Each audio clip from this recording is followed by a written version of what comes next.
वो कौन सा चंदन है जिस चंदन को लगाने से मेरा कृष्ण, मेरा राम, मेरा नारायण जीते जी एक बार तुम्हें दर्शन देता है?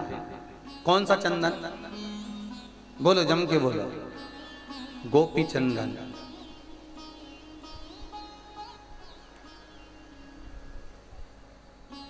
कौन सा चंदन है जिसको लगाने से भगवान नारायण जीते जी एक बार दर्शन देते? वो है हरि चंदन।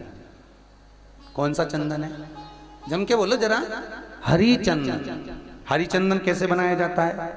जैसे चंदन को पत्थर पर घिसते हैं और भगवान को लगाते हैं, उसी तरह तुम्हारे घर की तुलसी जब सूख जाती है, उसकी नीचे से जो जड़ निकलती है उसको धोकर काट कर उसको पत्थर पर घिस कर भगवान को जो चंदन लगाया जाता है वो हरि चंदन कहलाता है। और वो हरि चंदन भगवान से मिला देता है मनुष्य को। हम कई लोगों से कहते हैं, अगर तुम अदालत में केस लड़ने जा रहे हो, तुम्हारे ऊपर कोई केस चल रहा है, कोई व्यक्ति से तुम्हारा काम निकलवाना है, कोई व्यक्ति तुम्हारा काम नहीं कर रहा, किसी जगह पर तुम्हारी फाइल लड़ी हुई है, वो कार्य सफल नहीं हो रहा, किसी जगह पर कोई काम अटक गया, वो सफल नहीं हो रहा, तो अपने घर की सूखी हुई तुलसी को पत्थर पर घिस कर चंदन बनाकर भगवान को लगाकर, खुद लगाकर उस काम के लिए जाइए, महाराज कार्य सफल होगा।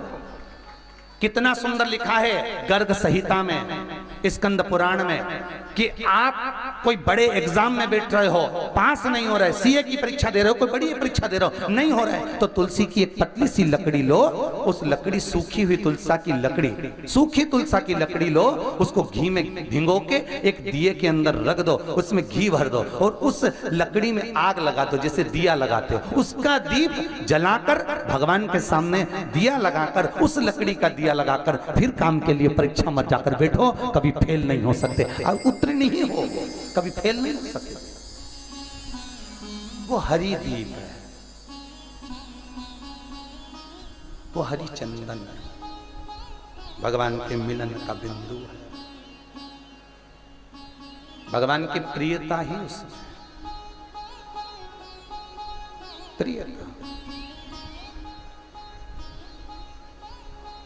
आया समय, शंकर विश्वास है, पार्वती श्रद्धा है, और विश्वास और श्रद्धा का जो मिलन है वही भगवान की चर्चा है,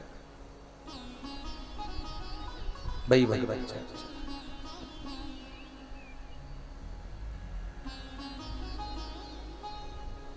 भगवान से केवल एक मिलन की आस हो महाराज, मिलन की।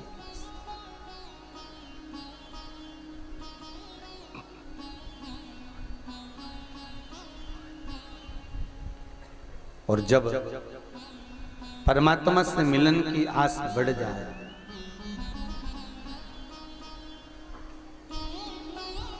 तब जीवन सार्थक हो जाए।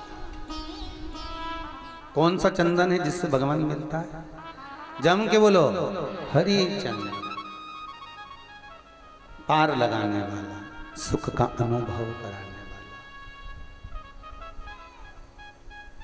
कुछ नहीं घटेगा, गले में तुलसी की माला रहेगी तो यमराज भी छोड़कर चले जाएगा, कहेगा ये भगवान के गण है भैया, भगवान ही जाने इनको।